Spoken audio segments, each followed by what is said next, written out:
What's going on, guys? Welcome back to United View. Hope everyone is doing very well. Welcome back to another edition of Matchday Reloaded. Yes, in the Matchday Reloaded virtual studio that we have right now. I was thinking about this before I started this. I want to come up with a name. I think this place, considering we've upgraded the place, we've had a lick of paint, we're constantly evolving, ever improving, this place needs a name. It needs more than the Matchday Reloaded virtual studio. It needs something. You know, Old Trafford's got its name. If it was KG, it would be the Reckless Dungeon or something like that. You can let me know. Let me know your thoughts in the comment section below. What should this place be called for Matchday Reloaded? Because this is you and I's show. This is the baby. This is where we give you the latest breakdown, discussion, reaction from the game from the night before. It's the morning/afternoon after the night before, and we are going to be discussing today Manchester United's 3-1 victory over Everton in the FA Cup third round. Yes, it is FA Cup third round weekend, and Manchester United are the first team to advance into the pot for the fourth round of the oldest cup competition in the world, and we are still fighting on four fronts this season when it comes to silverware. Obviously in the Premier League, not in a title race just yet. We're in the FA Cup into the fourth round. Carabao Cup, that continues on Tuesday in the quarterfinal against Charlton. And of course,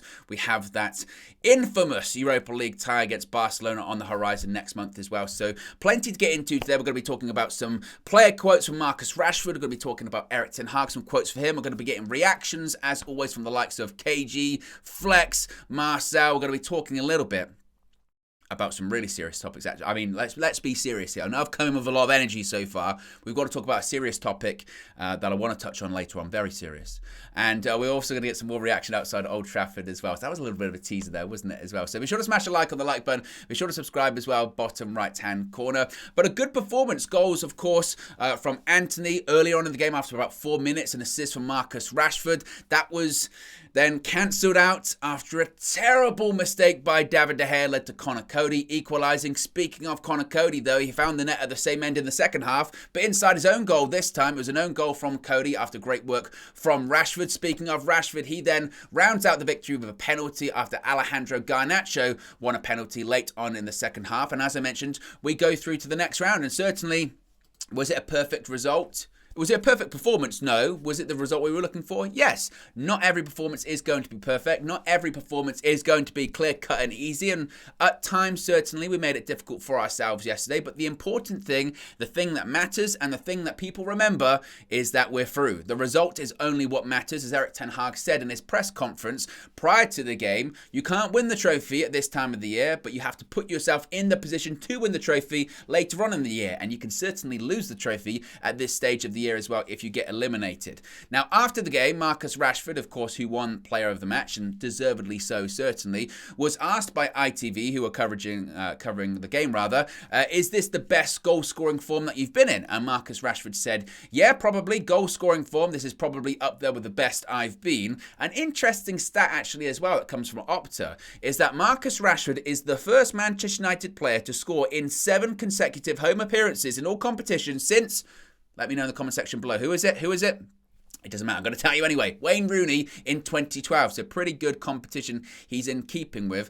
Rashford also said, when asked if the aim was to win trophies this year, he said, quote, that's the aim, and that's why we do what we do, and that's why we work so hard. We want to be in finals and in the biggest games. Ultimately, we want to win silverware and a trophy. Hopefully this season we get the chance to do that. Hopefully, certainly, that is the case. Now, Eric Ten Hag, the Manchester United manager, who made 4 changes to the starting 11 last night, he was asked after the game about Rashford's positive form, and he said, quote, he is in good form and on a good run. Keep it going. If he keeps focus, concentration, and the good work, if he keeps investing in training and games, I am convinced he can keep it going.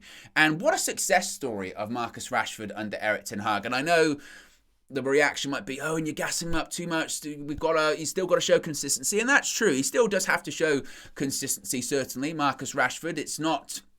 You know, he can be in a purple patch like he is right now, but can he extend this for the remainder of the season? Can he take it into next season and the season after that and the season after that? That's truly what the best players do. It's that level of elite consistency that Marcus Rashford's got to be aiming towards. I'm not sure if we expect that from him just yet, but the success story of already getting to this stage, this level of form from where he was last season is a massive credit to him, certainly, because there's no doubt he put in the work to get to this level at this point. He was rock bottom last year. He didn't want to be on a football pitch. His confidence was at an all-time low. He was arguing with fans outside the stadium. He just didn't look confident. Every time the ball came to his feet, he would give it away, and he did a lot of work to correct that over the summer. We've heard those reports, we've heard those stories of those training camps and the work that he seriously put in, took a step back and reevaluated things and said, right, I need to start over from scratch and go again. And also, in addition to Rashford deserving the praise, so does Erik ten Hag. Erik ten Hag has put his arm around this player from day dot. The first press conference that Erik ten Hag did on tour in Thailand, who was it with? Marcus Rashford. There's a reason why. Because Ten Hag believes in this player. Ten Hag believes in the qualities of this player, the mentality of this player. And he's even got massive teammates in Casemiro saying he can be in the top 5 best players in the world. Now, do you believe that to be the case? You can let me know in the comment section below. Top 5 players in the world? I'm happy to have that conversation if Marcus Rashford can continue this form from this season into the next, because really those elite players, it's not necessarily just about talent or the ability to do it every so often. It's the ability to do it all the time. And that's what Marcus Rashford needs to do. That's what Marcus Rashford needs to aim towards.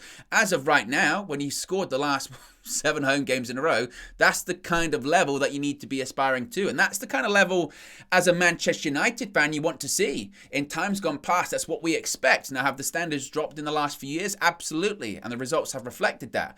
But it's upon Erik ten Hag to continue to raise those standards and get the best out of players. And I always think back to Juan from We Talk Ajax, when we were having those discussions last season about Erik ten Hag coming in to United. He said, look, there's going to be some players that you right now think are done or rubbish or not good enough, and Erik ten Hag will get performances out of them, and you won't understand how he's done it. And Marcus Rashford's got to fall into that category. I don't think anyone coming into this season expected this level of form from Rashford, because if you go back to pre-season, even in pre-season, he was still, it felt like his confidence was still really frail. Remember at times he was playing in the second half with some of the kids, and it still looked like he wasn't sure totally of himself, and now it's just completely different. And that form, in addition to being, for his club, it was there at the World Cup for his country too. Now, when asked after the game, Ten Hag about aiming for trophies, one being the FA Cup, Ten Hag said, quote, I know Manchester United are always aiming for trophies and we are going for that. We cannot force this and we have to focus on the next game, not focus on trophies. That is far away. We have to work on the team and development. I think we will have that players to win trophy when asked, because I think that's the biggest discussion point really at the moment, isn't it, for United, is are we going to do any business in January? And whilst we're in good form, whilst we are winning games at the moment, and whilst we're in all of these competitions, we've got a small squad, it's spread thin, we're very light in specific positions, definitely up front and just across that entire forward line. So do we have the players to truly compete, or do we have the squad depth to compete for trophies? And Ten Hag said, I think we will have that. We can fight and fight back if necessary. We can act and stay composed, so we have resilience. We have good skills in the team to win games and win prizes. Now, when asked if he was planning for the Charlton game, he said, quote, I have in my mind a plan, but first I sleep. And I would recommend that for everyone. He's been certainly a busy man recently, as in Everton. Hard games have been coming so thick and fast. It was interesting as well because he was asked about the team spirit that's being shown. The sort of, again, you see it with Martinez, you see it with Dalot, Varane, De Gea, Casemiro, Eriksen. You see this togetherness, you see this willingness to fight, you just see an improved attitude. And Ten Hag was asked about that after the game, and he said, quote, there was no spirit, referring to last season. I saw no team dynamic in the squad. The mental resilience was very low. I saw that as an outsider and also noticed it in my first few weeks at the club. I looked at the culture of the club and I asked, how did Manchester United become great? And for me, it was about Sir Alex Ferguson. His teams excelled in togetherness, collectivity, spirit. You just couldn't beat them. Manchester United always had top strikers like Cantona, Cole, Sheringham, York, Van Nistelrooy, Van Persie, and top goalkeepers like Schmeichel, Van der Sar, and De Gea, referring to current positions. But that's really key there, that he said from an outsider, because he hasn't really commented that much on this kind of stuff in the past. When he's asked about last season or the past, he always goes, well, I wasn't here, so I can't really comment on that. But he admits here, as an outsider, he saw this group of players looks fragile. They don't have a lot of mental resilience, as he would say, and it's plain to see, easy to see. And he says, I saw that in my first few weeks at the club, and you can almost point to, again, those first 2 games of the season. The Brighton game, the Brentford game, so fragile. Concede a goal, game over, you've lost. That's what it is. And as he mentioned, you have to improve that by having togetherness, having a collective spirit, but also have big personalities and leaders in the squad to guide you. He spoke about those players like Cantona, Cole, Sheringham, and Schmeichel, Van der Sar, De Gea. He also says in the centre there was always big personalities like Jaap Stam, Vidic, Rio Ferdinand, and always a strategist in midfield. Roy Keane, the boss. Paul Scholes, a magnificent footballer and personality. I think of players like Ryan Giggs or David Beckham. That's the culture of Manchester United. I looked at that very carefully, and then I saw that last season's team look fragile and vulnerable. When we get players, you look at their quality and technical skills, but you also look at their mental quality, that mental resilience, and we had to bring that back. The club has brought an unimaginable number of players in recent years who have not been good enough. Most purchases have been average, and at Manchester United, average is not good enough. United's shirt weighs heavily. Only real personalities who can perform under great pressure can play here. Oh, yes. That is a manager who gets it. That is a manager who understands. And this is my point with David De Gea. I'm already going off on a tangent, but this is my point with David De Gea. Sometimes it's not necessarily just about football ability. It's about ability to deal with pressure positions. And we're going to get on to De Gea because he made a mistake last night. But he says we needed personalities. That's why the acquisition of Casemiro was so important, along with Rafael Varane. We now have a second player who has experience of winning titles. Malacia, Martinez, Casemiro, Antony are all fighters, while Christian Eriksen is the technical winner and a great personality. We want the best of the best. Any players we bring to Manchester United must meet the highest standard. Man, this manager, I'm telling you, this manager, I've got to stay focused on the game. Right, speaking of the game, Flex, of course, gave his view on Manchester United's 3-1 victory over Everton last night outside Old Trafford. Here's what Flex had to say. We made it difficult for ourselves, and I was saying in the car, we said it to myself, I was saying to you guys, these games are difficult. These games can be difficult. I think we made it difficult for ourselves. I think we're at a point where the next stage of our development, the next stage of where we need to be, the next stage of what we want to do can be a bit of an issue. I get it. You know, we're not in full control of the games for the 90 minutes, but by and large, we're creating chances. By and large, we are playing on the front foot. And how we started the game just absolutely proves that with the key player for us, our best player right now, Marcus Rashford. This guy is just going from strength to strength, and the glow up, the turnaround, the come up, the return of the Rash is so great to see. You know, the first goal, he gets that Godfrey, and that's what I want to see more of from him as well, which he has been doing. But I mean, in terms of the crossing side of it now, the providing assists. You know, City scored a goal very similar like that against Chelsea yesterday. Jack Grealish, you know, gets it and just puts it across with his left foot, and you get tap-ins. Those are the types of goals we want to see more of at Manchester United. Wing play, you know, deliberate play, patterns of play. And we're off to a great start. And Marcus Rashford's at the forefront of absolutely everything. And I'll get back to him later on as I talk about this match review. And the goal that we conceded was so freak. You know, David De Gea has been so good for us. You know, and he knows he's absolutely cocked that up. He's on the post, and I've seen it back now. It happened so quickly from where I was sitting. I was like, what happened? And I get it. He's made a big mistake. That should never go in. He's literally on the post, you know. So he thinks he's able to just, you know, see it out for a goal kick, and just gets it completely wrong. But again, I just feel like there was an error, an aura of inevitability that we were going to score again and create chances, and we started to do that. We come out in the second half, and again, it's that man Marcus Rashford, that change of pace, that change of direction on Seamus Coleman. He forces the room, he forces the space, he forces the gap to be created to put Coleman off balance. And again, he forces Connor Cody to score an own goal as well. So again, Marcus Rashford at the forefront. Did Flex say return of the Rash there? Did he say return of the Rash? Oh, Flex, I know it's a new year, it's new us, and the judge has been lifted. But at the same time, let's please be careful. Please be careful. Return of the Rash, how dare he? He did talk about David De Gea. I was going to talk about this later on in the show, but actually I'll move it up now because I want to almost get it out of the way, because once he made that mistake last night, I rolled my eyes and I thought, oh, here we go, because recently, I don't know about you, but I've noticed a shift, and this isn't just because, I'm friends with Marcel, or we have Marcel here on the channel, but I have noticed a shift generally online with the perception of David De Gea of maybe actually, you know what, maybe it is the right thing to keep him. Maybe if he does accept the contract on a lesser wage, which it looks like he's going to do, maybe that isn't the worst thing in the world. Maybe there aren't other good options out there. And again, as Erik ten Hag said in those quotes I just read out a few minutes ago, it's about dealing with the pressure of the shirt, and not a lot of people can do that, especially inside the sticks at Old Trafford. Manchester United goalkeeper, that pressure is bigger than other goalkeeping positions. It's not good just to be a decent keeper or to be an excellent keeper. Sometimes it's the personality or the being able to manage the pressure, and very good goalkeepers haven't been able to manage the pressure of being a United goalkeeper in the past, and De Gea has done that. And look, the mistake last night is awful. It's a terrible mistake. I said it during the match review, KG. I don't know now, and I've seen it back a few times, I don't know what he's trying to do.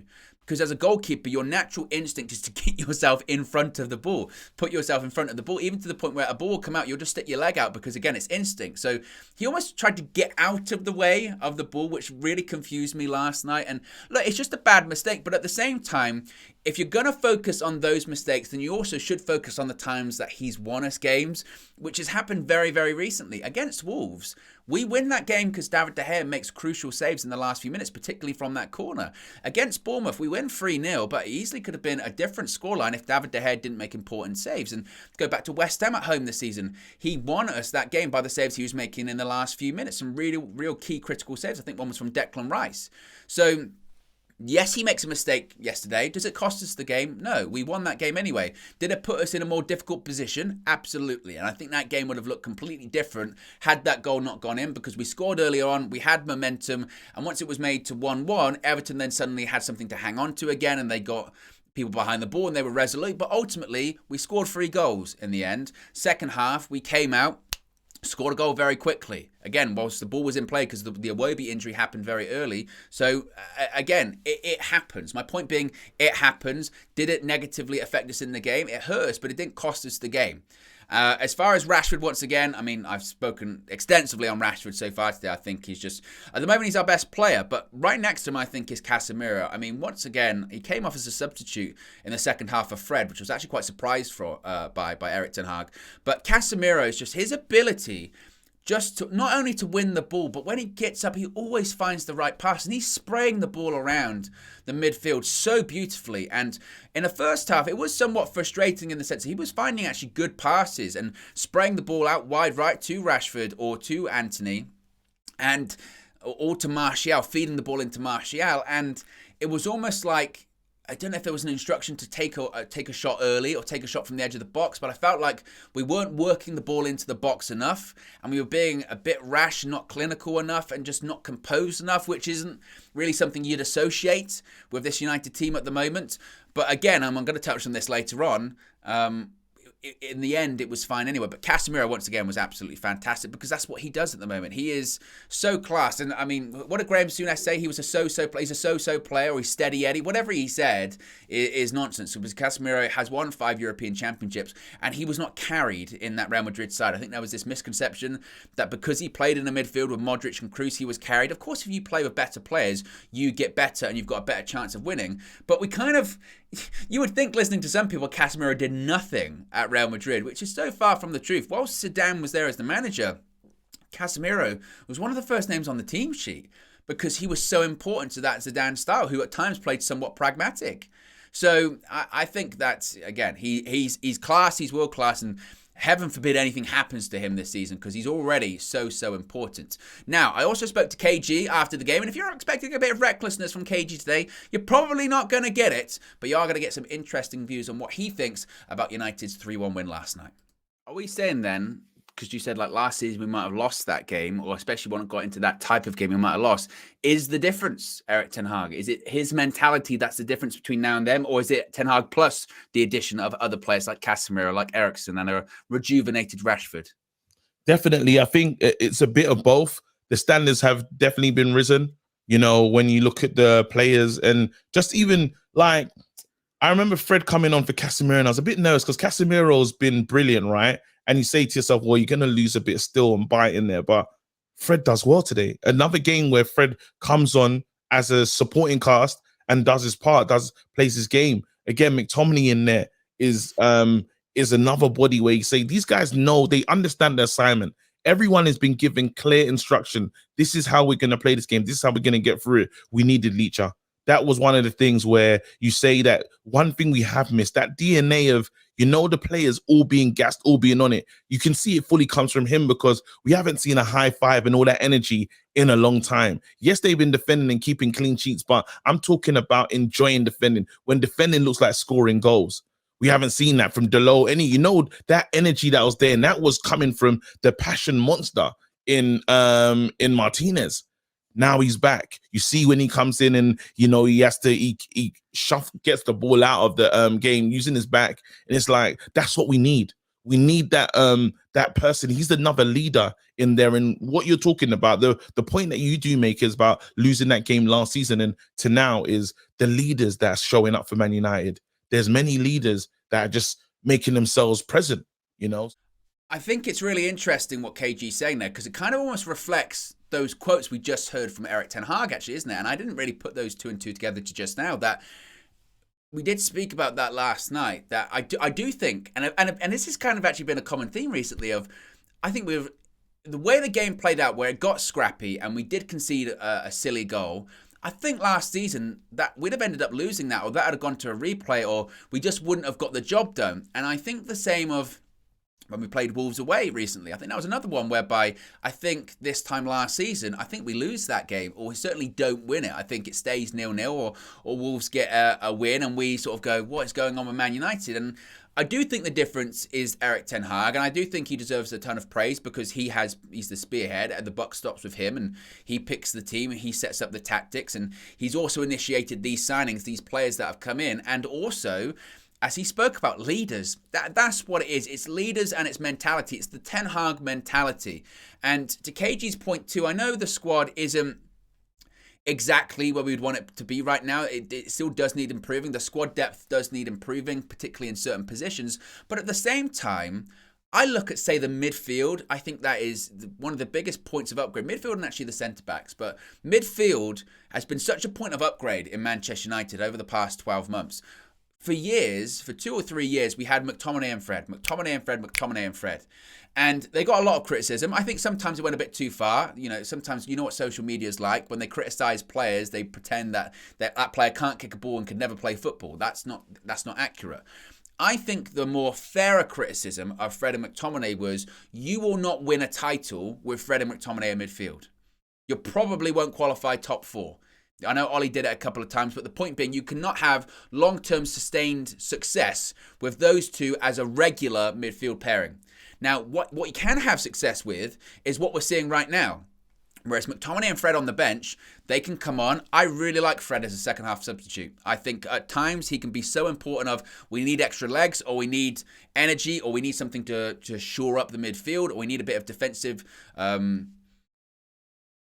strength in there, or sometimes he can come on and get a goal like he did the other day too. Or in certain games he might be worth a start, like Tottenham at home where he was excellent, like Chelsea away where he played well too, and same with McTominay. But in terms of every single week as a midfield pairing, that's just not going to go anywhere. But they are good squad players, and that's what we've seen from Erik ten Hag, and that's the difference. Replacing them are 2 leaders in Casemiro and Christian Eriksen. Same with the centre-backs. People have said that before. You will not win titles with Victor Lindelof and Harry Maguire as your 2 centre-backs. As squad players, they're useful to bring on, like last night, or games like Bournemouth at home, where you're expected to win. They can start those games. What you can compete with trophies with is a centre-back partnership of Rafael Varane and Lisandro Martinez. That's the difference. And it's obviously it's on the players, because the players have positively contributed and they still have to perform. But at the same time, it's also on Erik ten Hag, because he saw that, he noticed that, and he's making those differences, those changes. And the game did get a bit scrappy last night, and it did get away from us. And as I mentioned, it was not by any stretch of the imagination the perfect performance. And in comparison to some other performances recently, it was a bit nip and tuck. But I also would say that, not that Erik ten Hag will be happy with the performance last night, because I don't think he will. I think he'll be happy with the result. Not every game is going to be perfection, but the important thing is that we keep winning and we keep the momentum going. And it's not like an Ole Gunnar Solskjaer situation whereby you're coming out of every game going, how on earth have we won that? We were terrible. We weren't at our best today, but we still have the ability to go up the gears. We had the ability to make it somewhat comfortable in the end. And also, we know we can play better than that. That was the worry last season, wasn't it? We'd win games under Ole and you go, I don't know how we've won that. And the concerning thing is, I don't think we can play much better than that. We know we can play better than that. We've seen this team play better than that. And I think that's the positive thing. Now, a lot of people after the game were thinking, because it's been a strange few days in the life of Marcel. Truly it has, because he has changed. He is the ultimate flip-flop. You know, he is a year older. It was his birthday a few days ago. He's wiser. And he's finally come around. After the game against Bournemouth, he was full of praise. Full of praise for David De Gea. I did the transfer view of him yesterday morning. Once again, called David De Gea a club legend and was very happy that he could stay. Now, after the mistake last night, a lot of people thought, I'm going to be interested to see what Marcel is going to say about De Gea. And to my surprise, and a lot of people's surprise, he didn't really say anything. He said nothing. But here's what he did have to say about United's victory.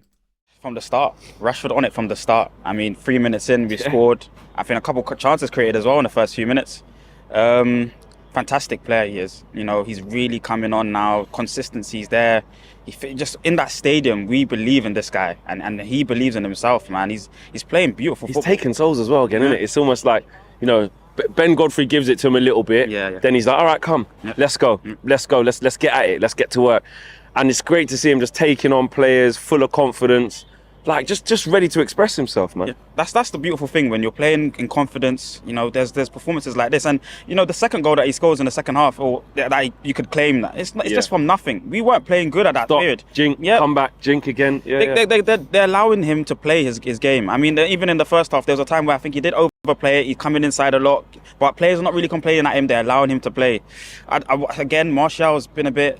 He could be a lot better. I think Fleck, man. It's not. He's overplaying. He's overplaying, man. I don't mind his link-up play. Yeah. Like, he's coming short, he's on the half-turn, he's taking players out of the game. Yeah. But then it's like, I feel like you're just waiting for a bit of potency. Like, you had a couple of chances to shoot and a couple of shots, and you just want the goals from him, don't we? That's got to be your bread and butter. As a forward, anytime you're inside that box, you got to be thinking about half a yard and shot. You don't want to be. You want to be obsessed with the goal. You know, finding the places to score the goal. There's moments where he's playing it out. He's overplaying it. You know, he gets it there and he wants to play to somebody else all the time. We're all sound like, especially on my side, we're all frustrated. Salih's side, and it was just like, you need to be obsessed with these goals. I mean, against Wolves, header opportunity. Against Bournemouth, another header opportunity missed. He's missing a lot of chances, man. And we definitely need, I think, another forward. But I think overall the shape looked good. Luke Shaw again, another good performance. I mean, how telling is that he keeps playing, left centre back. I know we had to change it because Lasser probably wasn't having his best game, to be fair to him. But he's just going from strength to strength. Whether you play him left centre back, whether you play him left back, he's comfortable. He's fine. I can't believe that Ten Hag's managed to find this kind of position from this guy. I mean, it's really good, man. It's really, really good. And that gives Martinez time to come in. I think Ten Hag always does that with his players. He never starts them straight away. Gives them a bit of time to come in. Anthony Martial is an interesting one that Marcel brings up there. And I think that, again, this is why you need a striker. You need another striker for a variety of reasons. One, because Martial is going to get injured. At some point, he's going to get injured. He didn't play 90 minutes again. And as Eric Ten Hag said in his press conference before the game, it's because we've got games coming up and I need him for those games. He can play 90 minutes, but once it gets to 70 minutes, I'm taking him off because I need him. I can't afford for him to get injured. And also as well, I guess we focus a lot on the fitness, but what if just in a general sense, what if he's just not playing well? What if he's just not, playing to the level? Last night, his hold-up play was okay, but you want to see a bit more. You want to see a bit more dynamism. A couple of times he took a couple of shots, but you want to see more. And I think, again, Ten Hag would look to his bench and go, well, even if I wanted to take him off because I want someone to play better than him coming on, I don't have that option. And that just goes to show that could be the difference between us and certain competitions this season. And I think that's a good point that Marcel points out there. When it comes to Luke Shaw too, again, fantastic form once again. Played left centre-back yesterday. Looked fairly composed once again. I believe, and I always say this because I really, truly do mean it. I wish I could recall, if it was you, let me know.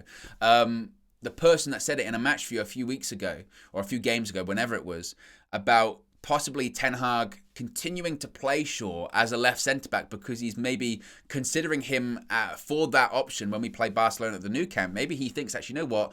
I'd rather have Rafael Varane and Luke Shaw as my two centre-backs and then have Malacia as the left-back for that game, purely because I need someone that's quick, that has recovery pace. I need someone that can play in a high line, which Luke Shaw can because he's got that pace. I also need someone that is really technically proficient on the ball. As I've said before, I think Luke Shaw's technique is sometimes overlooked and underrated. So maybe that's what Ten Hag's thinking and trying to build him up into that position. Of course, Lisandro Martinez is unavailable for that first leg game, so that might be why. Once again, what does that say about Harry Maguire? I don't know. I wouldn't expect him, honestly, to be at Manchester United past the summer. Don't think he's going to go in January, but I think the summer he's got to have a real conversation about his future. As far as Anthony as well, look, Anthony got a goal last night, and it's an interesting one with Anthony, isn't it? Because he gets that goal, but still there is some scrutiny on his performance. It's great that he's on the score sheet. That's the important thing. The way that we were sort of operating last night almost wasn't for him, because a lot of times we were playing in transition, playing on the counter-attack, and it seems obvious Anthony can't play on the counter-attack. He's not that player that's just going to run direct every single time. He's always going to cut back. He's always going to cut back in, pass it to the fullback, cut back in, pass it to the midfielder that's coming to support him. And again, sometimes you just want him to be a bit more direct, but I do think that will come. I understand that, and it's this weird dichotomy that you see, where you see people say, give him time, but then you also see people say, but he's 80 plus million, he needs to deliver now. And they don't really go together, do they? So I do think Anthony will come good. I do think there's a player there. Look, he opened the scoring last night. Again, you just sometimes want to just see a bit more directness, in the same vein that Rashford's kind of doing it. When he's picking up the ball, he's driving every single time. But at the same time, temper your expectations, because is he ever that player? Has he ever been that player? Maybe not. Maybe he's a player for the Ten Hag system next year. I'm not sure. So I appreciate the scrutiny on him, but sometimes I go, maybe it's a bit too much. Maybe it's a bit too fierce right now for Anthony. That's kind of my viewpoint on that. Now, I said we needed to discuss something very serious, and I'm going to take a serious tone here now. That one of the biggest stories, really, coming out of the game last night, social media, still talking about it today, was an appearance and, on someone's face. You know what I'm talking about. Of course, it's J. Jonah Jameson, Roy Keane himself. It took social media by storm. People were still talking about it. They're still in shock nowadays. And I thought it would be appropriate to give you a real-time reaction to when KG and myself first saw the look that Roy Keane was sporting last night. Take a closer look. Yeah. I train up Luke in that position now, and he can actually be an option, because clearly Ten Hag has liked what he's seen and says, that's a heck of a mustache, Roy. Whoa. What the hell? Oh my God, no way.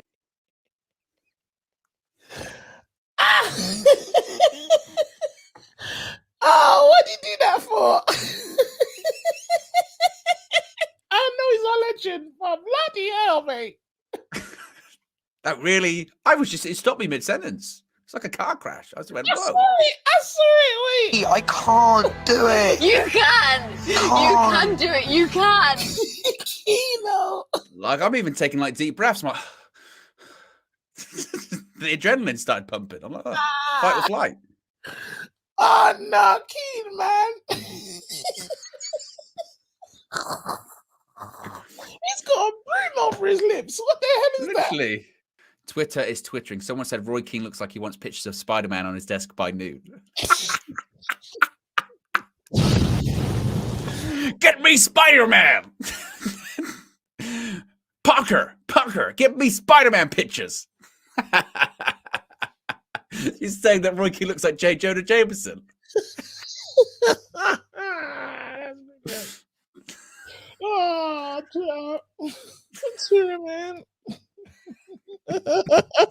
That was a good impression, by the way. That's a heck of a look, isn't it? A heck of a look that Roy Keane was pulling off last night. All respect, of course. Manchester United legend, leader, captain, fierce, as Roy Keane said, the boss. As Eric Ten Hag rather said, the boss. It is a wild look, though. That really took me by surprise. I can't lie. That took me. I was mid-sentence, and I literally went, "Oh my God!" But I don't know. Did anyone make any comments about that in the studio? Obviously, we didn't have the sounds on, so I don't know. You can let me know. He did say that he wasn't convinced yet by United because we'd had an easy run of opponents, which, look, I think is fair. I think he was particularly harsh last night. He was in one of those moods, I guess, old Roy. But I think it's fair, and I think that's some level of skepticism that's coming from the fan base, actually, in fairness. Is people saying, and opposition fans, oh, you're getting gassed up, but who have you beat? You beat Burnley, you beat Forest, you beat Wolves, you beat Bournemouth, you beat Everton, you know, the majority of them coming home. And no, that is fair. This is a group of games that we're expected to win, and we should win. The difference is in the past couple of years, we haven't won those games. We just haven't. We should be winning those games. We are winning those games. In the past, we haven't. That's the difference. That's why we're getting excited. I think there's an element of optimism and positivity surrounding United. But at the same time, yeah, it's a good run of games. Same with Charlton. It's a good run of games. The key thing will be, as we've spoken about extensively, at the end of January, after that City and Arsenal result, what United look like on the results that happen there, I think will determine how positive we really truly can be. But until then, we still ultimately don't know. So I'd say bask in the positivity right now. Don't think too far into the future. Enjoy it. Enjoy. There hasn't been a lot to enjoy about Manchester United in recent years. So enjoy the fact that you're allowed to be positive and be happy about supporting United once again. Now, let's get some more reaction. Flex was outside Old Trafford last night. Here's some more reaction from some fans about United's 3-1 victory. Yeah, no, we're doing well. It's good that we have a winning streak and a good record at Old Trafford. I think besides the Brighton game at home, we've won every single game or drew against Newcastle. So it's good. Unfortunately, we didn't keep a clean sheet, but that goal was a bit mad as well that we can see as well. Yeah, you know, we see the errors there, but everyone's improving. David De Gea is getting better under Ten Hag, and it's just good to watch United again. You can watch United and smile. And the vibe in the stadium, I like the way we're going about our business. We have that confidence, but at the same time, we're under the radar. Not too much pressure from everyone else. Just go about our business, and you know, who knows, title charge. You see, you wanted to get that in there. Is that a good spot for us to be in though? Like you said there, going under the radar, game by game, keep building confidence. All right, Charlton next, then the big two. You got City, then Arsenal back to back. But with the confidence that the team is having in just racking up results, is that a good spot for us to be in? It's a good spot for us to be in because I remember a few years ago when we were at the top with Liverpool. 7 points ahead of City. What happened when we started, you know, screaming about the title? 7 points ahead of City, and then we end up 20 points behind them or something like that. So I think we're in a good position now, and we just keep going game by game, and hopefully we win a cup because we have Charlton, easy game hopefully, and you know, City next, Arsenal next. We just take it game by game, and you know, we can definitely win a trophy at least. Yeah, it looks like it could be on the cards. Why not? Especially with the team we've got and the confidence. In terms of tonight, Marcus Rashford again, man. He gets an assist for the first goal. All right, he creates the own goal, and then Bruno does the right thing and gives him the ball to take the penalty, which was nice. But he's just rejuvenated, man. He's just chalk and cheese from last year. I'm so happy because I know Marcus Rashford has that ability, and I said something in our group chat that's mad. I said Rashford has the ability of Mbappe, but his IQ lets him down and brings him down 30 levels. But it's good to see that he has that confidence, because when you come to the stadium, for me as a fan who's watching from TV most of the time, the aura Rashford has now and the confidence, as soon as he gets the ball, everyone's standing up, and he looks like he can put two men on the floor. Can we win a trophy? That's an interesting one. Can we win a cup? Can we win a trophy this year? Lots of time between now and those final months, so I don't know. We're in a good position, particularly Carabao Cup. We're in a really good position with that. And again, depends on the draw. We could beat, let's say we beat Charlton, and we should beat Charlton on Tuesday, but then we could get City in the semi-finals, and that becomes very difficult. But certainly with the team and with the momentum that we have, why not? FA Cup, who knows? With cup competitions, it's about sometimes the draws that you get. It's about whether the opposition teams take each other out or get eliminated or don't take the competition as seriously. So, I mean, I don't know, but we're in a decent position for that. And as I said, and as the fans said just there, I think there is reasons to be positive about United. I said this during the transfer view this morning, but it still rings true here that at half-time against Wolves, I remember I did the match view with Flex and Marcel, and it wasn't an amazing performance, but we missed 2 chances, Garnacho and Martial. We could have been 2-0 up. And we said, you know what, we're an amazing performance, but should be 2-0 up. Second half, I think we'll kick on and we'll win that game. And the outrage of fans at halftime, we're playing rubbish, we're playing terrible, this person's playing rubbish, that person's playing rubbish, what's going on, we should be winning, this, that, and the other. And it was like, whoa. Was it a perfect first half? No. But we had chances, and we'll make chances in the second. I believe in this team, and particularly, I believe in this manager. We went on to win the game. Same last night. When 1-0 up early, they equalised due to a goalkeeping mistake.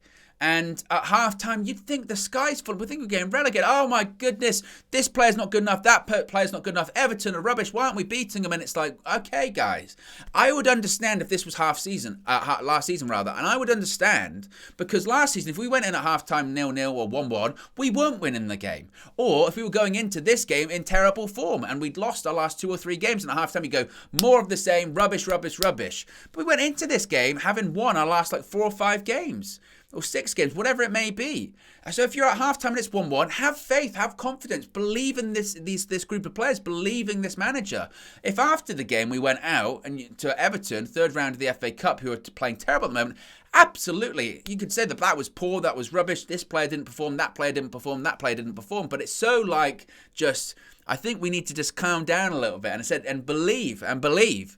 You know, wait till the end of the game before we pass judgment. That would be what I would suggest when it comes to that one. Again, might be proven wrong by that, but we'll have to wait and see. Nevertheless, guys, that's another edition of Matchday Reloaded. Hope you've enjoyed the show. Let me know again what you think the virtual studio should be called for Matchday Reloaded. We'll be back inside the real studio very, very soon, next week, as we build up to Manchester City, the Manchester derby at Old Trafford. It's going to be a massive game, that as well. Be sure to smash a like on the like button. Be sure to subscribe, bottom right-hand corner. Remember, you can join the UV Members Club. Links in the video description to get your badges, your emojis, and your exclusive members-only content as well. Plenty of UV content on the horizon. Have a great weekend, and I'll speak to you again very soon. Peace.